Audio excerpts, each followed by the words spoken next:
Hello, welcome back to the channel, and we are now into November, which means a couple of things. First of all, the days are really starting to draw a bit shorter. The clocks have changed in the UK as of, I think it was the 21st of October, which means that we're getting a bit more light in the morning, but it's getting darker in the evening. And that's meaning that I'm going to have to change my habits of when I use my electricity. But it also means that we are able to look back at October and look at my solar generation, what I used my electricity for, how much did it save me, how much I've had to pay for import, and all the rest that goes along with that. So before I continue, please hit the subscribe button if you haven't already. It really does help the channel if you do. So let's get the housekeeping out of the way. All these numbers are generated from using the Solace app and my smart meter. I have 12 Qcell solar panels on the roof, which total 4.65 kilowatts. That goes down into a 5 kilowatt Solace inverter, and then that feeds the house and also gets stored in a 5 kilowatt hour Pure Drive battery. My heating is currently on gas, so none of the numbers here involve much heating, though I have got an infrared panel in the bedroom, which we have been using just before bed just to warm up that room a little bit. And I've also got a gas hob, but the oven is electric and so is the grill. Right, so October, if we look at the weather for the month of October here in Swansea, it hasn't been that great. Every day, according to the BBC, has been pretty much dark clouds, sometimes with a bit of sun coming through. It's been drizzle. It hasn't been particularly nice here. And we've had a few storms as well. So let's have a look at other generations. So our roof is pure south facing and we're on top of the hill, so no obstructions. So this is what the October generation graph looks like. So you can see there's a few days, such as the 14th of October, where we had good generation. That was actually our max day for generation, along with the 9th of October, where we generated over 20.3 kilowatt hours. But then you've got other days, such as the 19th and the 21st, where we actually only generated 1.8 kilowatt hours, which is very, very low, well below our daily usage, which is roughly 6 kilowatt hours.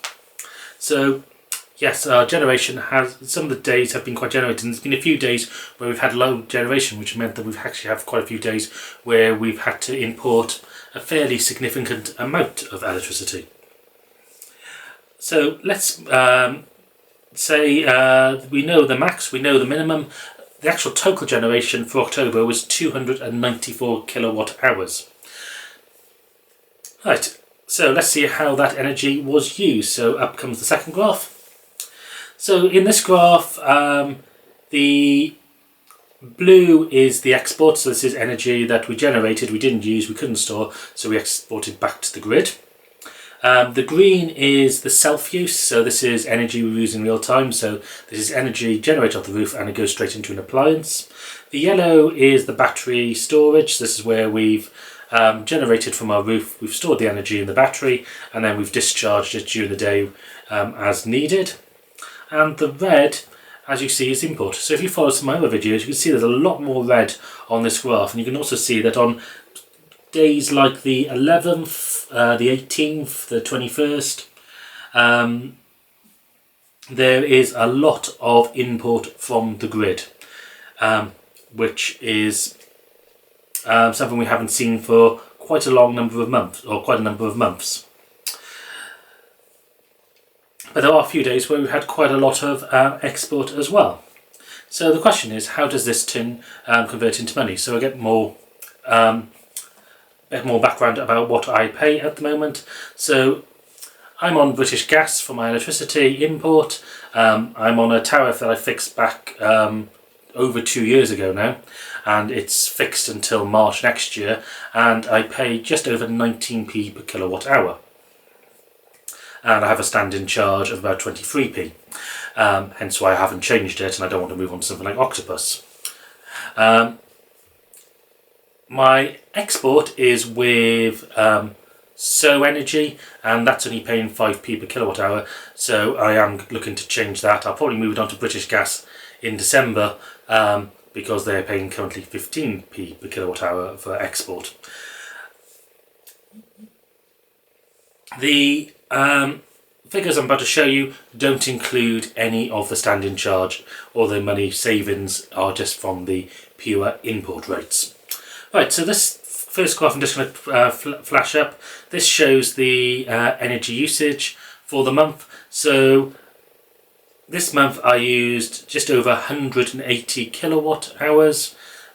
This is down on our usual average, which is around 200 kilowatt hours, but that's largely because of the low solar generation on those days, we were actually cutting back.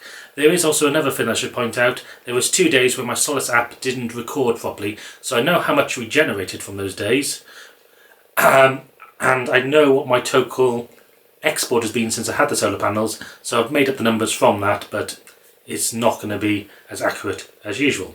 So as you can see from this graph, 152 of those 182 kilowatt hours are self-generated, and the other 29.43 I've had to import from the grid.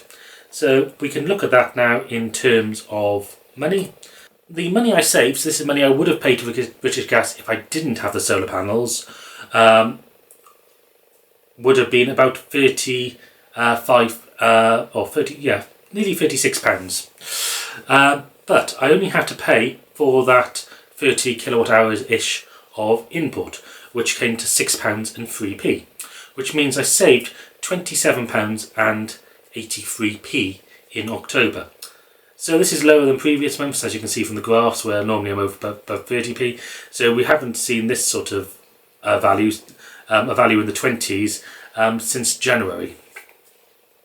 The blue here, so that's £6.74, is the money from import. So the money or the roughly 100 kilowatt hours, or just over 100 kilowatt hours, I sent back to the grid, I got paid £6.74 from. So this means an overall total money in for the month, or payback on my solar panels, of £36.57.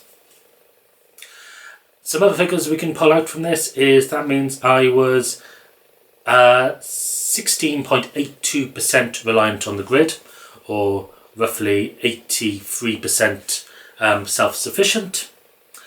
And what I can also do this month is, I talked about this in my previous video, I can compare to year on year, because I've now had my solar panels for a year and 2 months, and I've had 2 full months where I can actually compare back to previous months, to 2022.